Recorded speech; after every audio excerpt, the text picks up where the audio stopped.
What's up, Tarlagueños? Nandito tayo ngayon sa Our Lady of Lourdes or Grotto ng Bamban. Dito lang yan sa may Barangay Lourdes, Bamban, Tarlac. So dito guys, no, naitayo itong grotto sa Bamban. At nung panahon ng Mount Pinatubo eruption, ima lang hindi nasira itong grotto ng Bamban. So last year galing din tayo dito. Ang kulay ng grotto natin is peach purple blue na pinapinturahan ni Mayor Alice Guo. Dahil sa ang grotto ng Bamban na dinadayo every Holy Week, hindi lamang yung mga lokal dito sa Tarlac, pati na rin yung mga karating probinsya. At ngayon, ang kulay nito is gradient blue na sumisimbolo sa kulay ni Mama Mary. At makikita nyo guys, sa mismong taas nito, andun yung grotto mismo. Sa magkabilang side nito, pwede kayong magtirik ng kandila para dun sa inyong mga panalangin. Ay kagandahan ngayon ng Grotto Bamban. Every station may makikita kayong mga bersikulo na nakasulat or nakapinta sa bawat baitang ng hagdanan. So pwede yung basahin ng mga ito, paakyat dito sa may grotto.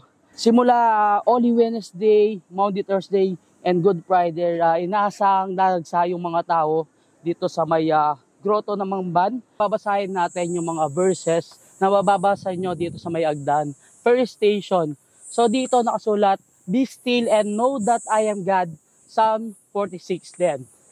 Next station naman, mababasa natin dito, "So do not fear, for I am with you. Do not be dismayed, for I am your God."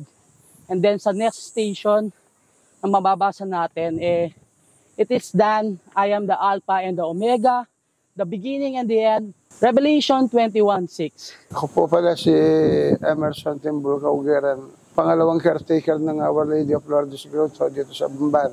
Una pong caretaker yung namatay ko ng ama. Nagsimula siya noong 1954 to 1971. Nung namatay ako na po ang pumalit, 9 years old pa lang ako noon. Mula doon hanggang dito, 162. Bago na lang to nung 2018 lang na paggawa to, nagka-sponsor ako. Under 30 naman yun dito. Papunta doon sa bundok ng Kalbaryo sa taas. Yung 3 krus. Yung pinagdidevotionan nila rito na mga dayo, namamanata, mihiling, iba-ibang kahilingan na sa akin nasaksiyan mula nung bata ako, marami naman sinuwerte. Mihingi ng trabaho, tulong sa buhay, makapasa sa exam, mihingi ng anak, negosyo. Maraming bagay na naibibigay na pagkakaloob. Sa akin nasaksiyan, no? Ewan ko lang sa ibang tao, bahala, gagawa-gawa ko lang o ano, para mapasikat lang natin itong grotto. Hindi siya ganun. Sa tagal ko ng paglilingkod dito, hindi pumasok sa isip ko yung para pasikatin lang natin itong grotto. Itiis ko ng 50 years na ako dito mahigit. 53 years na ako naglilingkod sa kanya. Andito na tayo ngayon guys sa another stairs na paakyat naman. So sa 3 krus.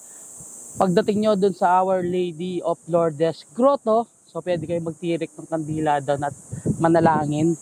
And then kudos pala sa SK Kagawad ng Barangay San Nicolas na si Jackie Galario, isang pride ng Bamban artist na talaga namang siya nagpinta doon sa mga stairs natin at naglagay ng mga verses and then yung mga bulaklak na disenyo doon sa bawat baitang ng ating grotto. Andito na tayo ngayon sa part ng hagdan na napakatirik, paakyat mismo doon sa 3 krus. Kaya kung may mga kasama kayong mga bata at matatanda, be sure na safe kayo sa pag-akyat. So kung may mga kasama kayong mga bata at matanda, pwedeng mauna sila sa harapan and then i-guide nyo lang sila dito sa ilalim. Para kung sakaling makatot balance, masuportahan nyo pa rin sila. Nandito na tayo Tarlaqueños sa pinakatuktok ng mismong bundok. And dito makikita nyo yung 3 krus. And then sa side natin, merong pwedeng pagtirikan ng kandila.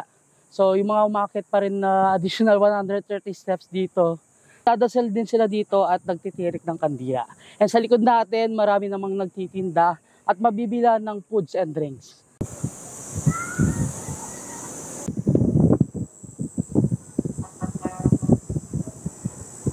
Hanggang dito na lang. Maraming salamat sa panonood ng ating vlog or episode natin ngayon dito sa may Our Lady of Lourdes Grotto, dito mismo sa Bamban.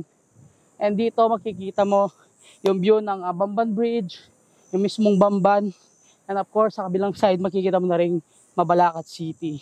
Sana po, ang pakiusap ko lang, kapag akit kayo dito, wag na wag po tayong mag-iwan ng makakalat natin dito.